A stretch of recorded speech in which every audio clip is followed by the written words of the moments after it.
Welcome to the CNSS Podcast, conducted by the Center for National Security Studies at the MS Ramaiah University of Applied Sciences. Welcome to today's podcast on India's place in global science, healthcare, and biotech resilience. I'm your host, Shwetha Raghavan, and today we have a truly exceptional conversation lined up. Joining us are two distinguished guests, Dr. Narendra Chirmule and Dr. Pradeep Nair, both deeply embedded in the world of biotechnology, drug discovery, and translational medicine. Dr. Chirmule or Naren is an immunologist with over 4 decades of experience in the drug development area. He is a co-founder of Symphony Technologies, a data analytics company based in the US. He enjoys teaching and teaches drug development in UPenn and Indian Institute of Technology, Mumbai, as well as in Delhi. He has contributed to clinical development of several vaccines, biologics, cell and gene therapies. During his academic career, he has worked on development of a leprosy vaccine, the pathogenesis of AIDS, and gene therapy for several rare diseases. Dr. Chirmule is on the NIH Advisory Committee for HIV vaccines and is on the Department of Biotechnology Grant Scientific Review Committee. His TEDx talk and book, Good Genes Gone Bad by Penguin Press, describe lessons learned from colossal failures in drug development. In 2025, he edited a textbook, Proved Life Cycle of Drug Development by Springer. Apart from this, he loves playing the flute. Dr. Pradeep Nair is currently with Syngene International, where he serves as AVP and Head of Discovery Science for Bicara Therapeutics, a startup based in Boston. At Bicara, the focus is on developing novel multifunctional molecules in the immune oncology space. Pradeep has been instrumental in the development of Bicara's lead asset, BCA101, which is now progressing through phase 2-3 registered clinical trials. With over 20 years of experience in the pharmaceutical industry, Pradeep has been an integral part of the Biocon group of companies since 2005, contributing to its growth and innovation in biologics. At Biocon, he led the development of Biomab, an anti-EGFR monoclonal antibody approved for head and neck cancer, Alzumab, an anti-CD6 monoclonal antibody. He has over 20 international peer-reviewed publications and holds 10 granted international and national patents. He has served as a reviewer for several international journals, including Cancer Research PLOS One and others. So our discussion today will span the global landscape of innovation. Will zoom into India's growing role in healthcare science, and it will look ahead into the strategic imperatives that will define our resilience in the face of future health threats. So let's get into it. Set the context. What are some of the most exciting global advances in science today, particularly in healthcare, drug discovery, and therapeutic development? Which breakthroughs do you think are truly reshaping the future of medicine? So Naren, why don't you go ahead? Yeah. First of all, thank you. Thank you for inviting me and Pradeep on this podcast, which is going to be very interesting. To get to the point of where we are in innovation today, I think it's probably one of the most exciting times in science, in biological sciences, medicine, because of the perfect storm. Everything's coming together. The biology, the advances in biology, the advances in machine learning, the technology, everything is coming together. From my perspective, I think where we are in medicine is a revolutionary phase because we are now talking about the C word. We are getting cures of diseases, whether it's cell and gene therapy, whether it is gene editing technology. So I think that's where the innovation is. And maybe we'll talk about this a little bit later. But I think along with the enormous success, there's valley of inequity also is becoming much larger. So I think getting to cures with diseases is very exciting. What about you, Pradeep? Yeah, thank you, Shweta, for the introduction. Good morning. Yeah, I have a small disclaimer that all my views here will be very personal and it is not with Syngene, not probably reflective of what Syngene says. So I'd like to add a third dimension to this, apart from what Naren said about cures, is that we are reshaping the healthcare with precision medicine. And we are moving into the promise to the practice side, which includes multi-omic, both biomarkers and smarter clinical trials. The smarter clinical trial designs to match the right therapy with the right patient. And that leads to faster clinical outcome. And this is the future, which will be driven by antibody engineering, multi-specific molecules, AI-driven technology enabling protein design, RNA therapeutic, high-plex tissue imaging, and then the winners in this, as I can imagine, would be people who combine this deep biology with the data and translational effects, right? So discovery is not limited to discovery papers, but identifying the ability to identify patients and take this to the humans in a very efficient and a very safe manner. Great. So let's just bring the focus to India now. So where do we currently stand in healthcare innovation? And let's say if we start with drug discovery and therapeutic development, how strong do you think our ecosystem is? Who would you identify as the forerunners in this space? And maybe you guys can share a few compelling examples.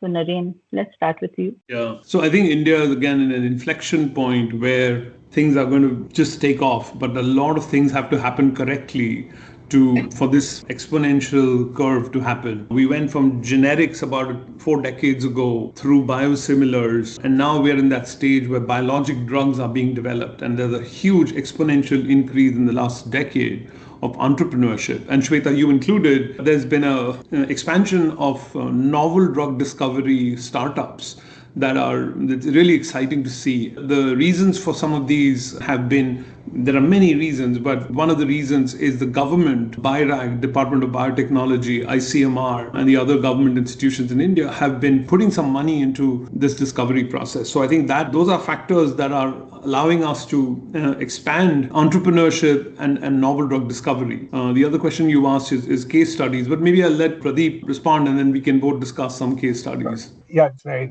The India, as you correctly pointed out, India's innovation has been in phases. And since we have been part of the TRIPS, that is the trade-related aspects of intellectual property, right? We have been initially in the first phase, we've been the pharmaceutical capital of the world, right? We were doing generic molecules and cost-effective manufacturers because the TRIPS actually is you can change the process and make the different drug, right? So the last decade was a clear shift, and we are seeing this shift, and that's what Narendra has been alluding to, is that the government has now started to enable novel discovery, or the startups with DBT, ICMR, BIRAC, having programs coming in. And this combined with the venture capital field within India is probably having a catalytic effect in the growing biotech field, right? So we must, as a country, look at product innovation and go into more newer drugs. That's the gap that we are seeing. And that will be the next part. Narendra, probably you can continue. Yeah, I'd let Pradeep talk about the bicara molecule, which I think has a beautiful journey and that is discovered in India and now almost phase 3 trial. I think that would be a great case study that I'll let him talk about it. I just attended a conference this weekend in IIT Mumbai called Arogya Next, and these are sort of my notes from that, Arogya Next, and I'm reading out of that. And I was so pleasantly surprised this time that these conferences that are happening in India, the one that I'm attending now, many other conferences, one that stands out is the one that happens with Ratnesh Jain in Goa. There are so many new novel drug presentations now. They're all very early stages. They're not even in phase 1 yet, but there's a lot of presentations and a lot of advances in these. One, if I have to stand out one in addition to what Bicara is Zumator's ZM008 molecule, which is a target for NK cell. That has taken a long time. It's taken 8+ years to get to where it is, but it is now in that phase where it's going to move on to a late stage clinical trial. So very exciting times. I mean, gene editing, IGIB is developing gene editing technologies for sickle cell anemia. CRISPR Bits is doing some great work. Shwetha, you are completely aware of all the vaccine mRNA work that is being done. But I think the challenge, and we'll talk about challenges later, and I'll let Pradeep talk about BCA101. The challenge is getting into clinical trials. Thanks, Ravi. BCA1 has been an incredible journey for us because we started this work in the early 2010s. And today, this molecule is in a phase 2, phase 3 registrational trial. And with the company which was spun out of Biocon, which is called Bicara, we're proud to be part of this novel ecosystem, one of the few companies in India which started. Apart from the genomics bit, which Naren alluded to with IGIB and CAR, there is CAR T cells, right? There is ImmunoAct, which has done some wonderful work. Immunil, which is also in this space, showing that we can bring cost-effective curative medicine developed from India. And that is this. And then you have regenerative medicine, which is therapeutics. Then there is this eye system ophthalmology, right? And then we have got a very good strength over the years in diagnostics. right? And Strand Life Sciences has been a great example of that. And in science, we have genome. So there is a lot of these islands of excellence. And I think the gap has been to connect these into a national translational driven ecosystem. We have the talent for sure, but how do we bring this all together is the most important question. How do we bring discovery, biomarkers, manufacturing, early clinical development, all this work as a single pipeline? And that, if we can achieve that, I think we'll have achieved a significant lot in this last. Yeah, that's great. I think with all of these ideas that are emerging, right? As you mentioned, there are certain bottlenecks, right, that prevent us from scaling. So what do you think are the biggest gaps?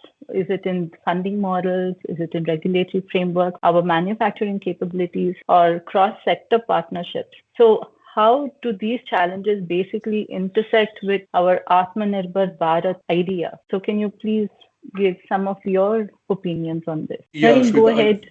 Shweta, you pointed out the four big ones that I think that you mentioned. Let me just repeat them. Funding or lack thereof, especially in the higher phase, let's say Series A, Series B kind of funding. The initial funding, I think the government is taking care of quite well. Regulatory pathways, I think there's a lot of progress being made, but I think much more needs to be done. Policies of how to get about doing this work, which there are a lot of institutions, academic institutions, government institutions in India, which are doing some phenomenal work, but the connectivity is pretty poor. And I think the collaboration part that you mentioned is such an important component of this. And none of these points individually, if you look at them, are issues, but I think when you combine them, there's no one place to do all of these things systematically.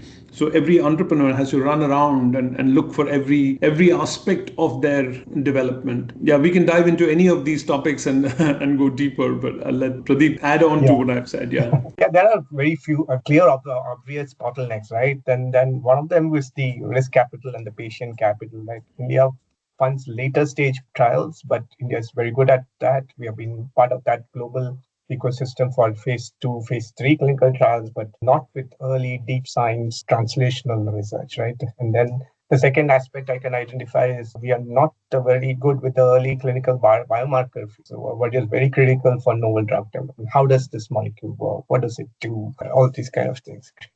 And that can lead to a great ideas getting stalled, right? Because you don't have the available resources, like Naren pointed out. Here, to whom do I approach? What do I do? I have a new molecule, but whom do I approach with? Whom do I consult?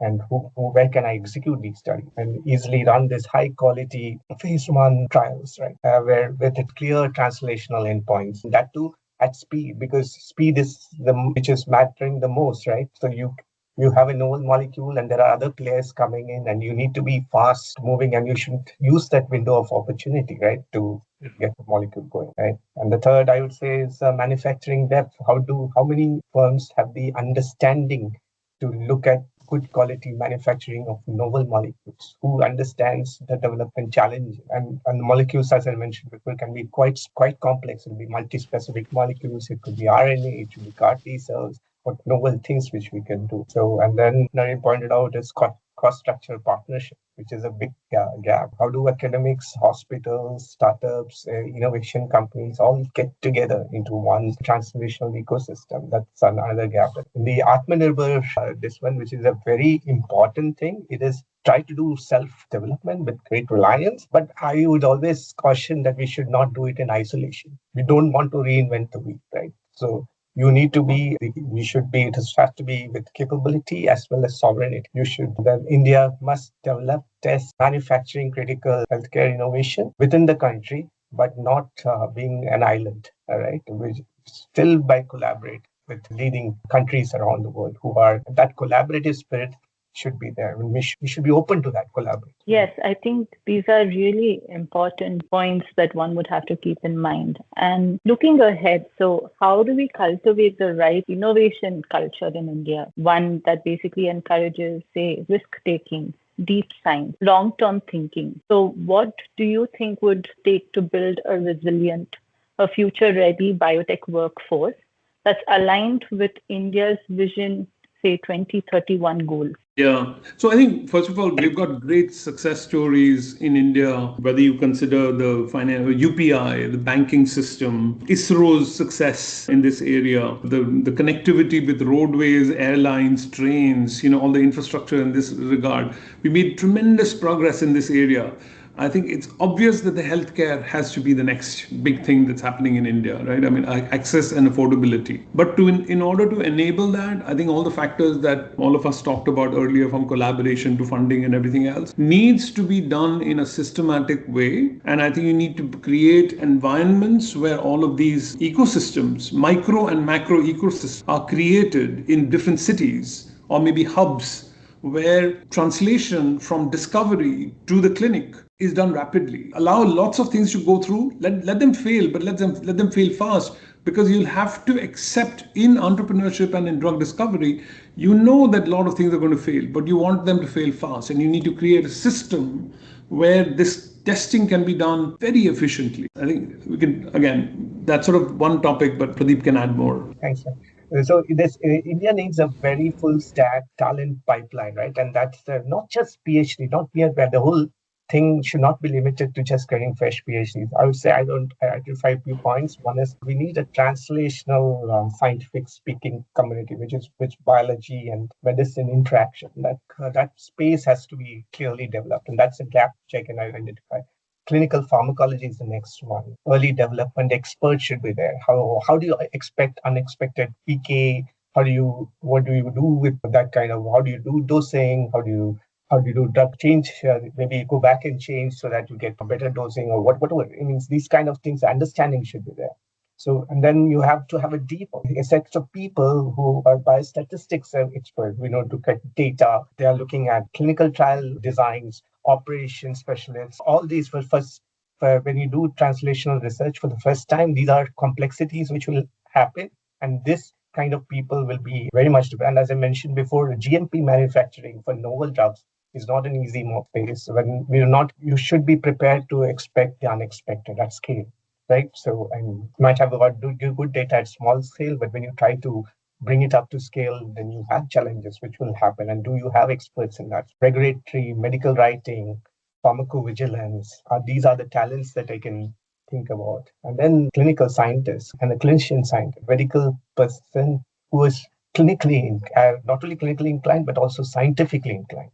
That is a gap which we have. The education system should bring up these kind of people, and these will be the people who probably will drive new innovation. This one. So Naren maybe can carry on. Yeah, I think we've covered a lot of aspects of this, and I think creating an environment where the entrepreneur or the drug discovery process can transition from discovery through pharmacology, toxicology, manufacturing, good enough to be able to get into first in human. I think this is a forum where I don't think that I don't want to stick my neck out, but I don't think there are any institutions like this which in India can do this today.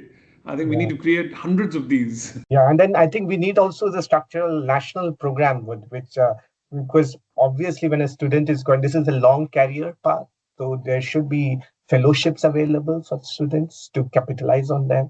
And then there should be joint appointment facility. That means you can be working both in the lab as well as in the clinical space, but as a PhD student. And then you have viable training tracks, right? For long-term scientific career development. Because this is a learning on the way, right?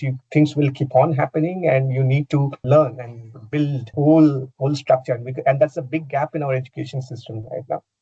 How can we build safe career paths for young people who can confidently get into this stream?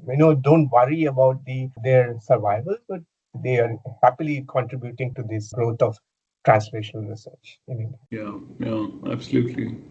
Yes, these are very critical points that you raise. And I think as Indians, we have to put these very important structures in place. Now, finally, I want to ask you as to how can India leverage, its healthcare and biotech systems that already exist to better prepare for the future pandemic and potential biosecurity threats. So what kind of structural or strategic shifts you think are needed to ensure that we are not just reactive like what we saw during COVID, but we are proactively being resilient. So let's start with Nareen. Well, in this area, I don't have a lot of experience, but this is an area that COVID taught us a lot for preparedness. And while we were all involved in some way or the other in either directly or indirectly supporting either the vaccine trials or availability of reagents or availability of masks or whatever the requirements at that time, Shweta, as you correctly pointed out, it was all reactive. It's time to be more proactive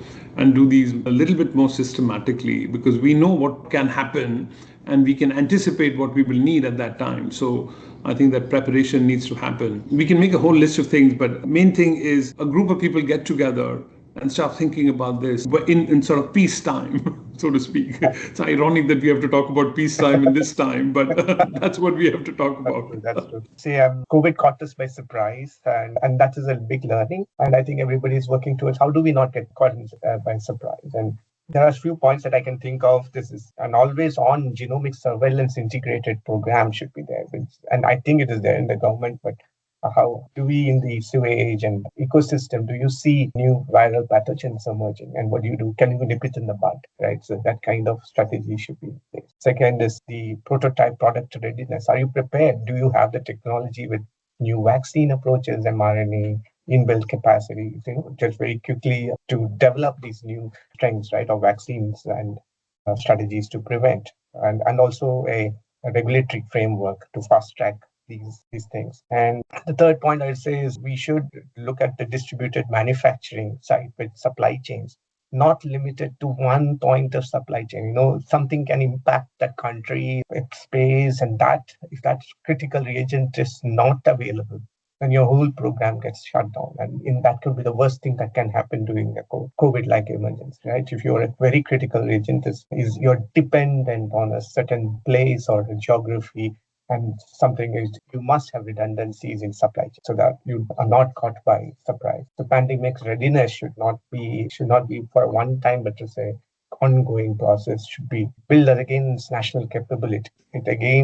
This is bringing clinicians, scientists together, always working in silos not working in silos, but to bring them together. And then there should be routine drills. Means, you have an emergency situation created, and see how do you react to a situation, so that when the real thing happens, are you prepared to quickly, can you mobilize us to act on that? And with very strong central and state governments coordinating at both the central and the state systems, institutes and industry, academia, all contributing to this. That's what I can think of. Yes, I think these are again very important points that you raised, but I think a lot of this information tends to stay in certain siloed niches, right? These are not information that is percolating down to the masses. And for a common man, how does one basically understand that something like a pandemic is happening? Where do they go for information? Who do they reach out to? I know the hospitals are one of the primary points where they get information, where they get tested, all of that. But I think during peacetime, as you mentioned, it's important that we start putting a lot of these processes together. So I think we are almost at the end of our podcast. So Narendra and Pradeep, thank you. This has been a deeply insightful conversation. So what strikes me is the consistent thread that's running through everything that both of you have shared is that India has the talent, we have the ambition, and increasingly now the infrastructure and other support structures, right? The question is one of will, the institutional will to invest patiently, focus on building systems, and see self-reliance not as perfectionism, but as a sovereign capability. So thank you both once again for joining us on this podcast, and for everybody who listens to this. We hope this sparks thought, conversation, and action. And science doesn't happen in isolation, and neither does a nation thrive. So thank you, everyone. Thank you. Thank you. Thank you very much. The CNSS Podcast is brought to you by the Center for National Security Studies. The Center for National Security Studies was founded in 2023 as a multidisciplinary center of excellence for the study, research, and dissemination of subjects of non-traditional and traditional national security. CNSS was established by an MOU between MS Ramaiah University of Applied Sciences and Army Training Command. You can find out more about CNSS at www.cnss.org.in.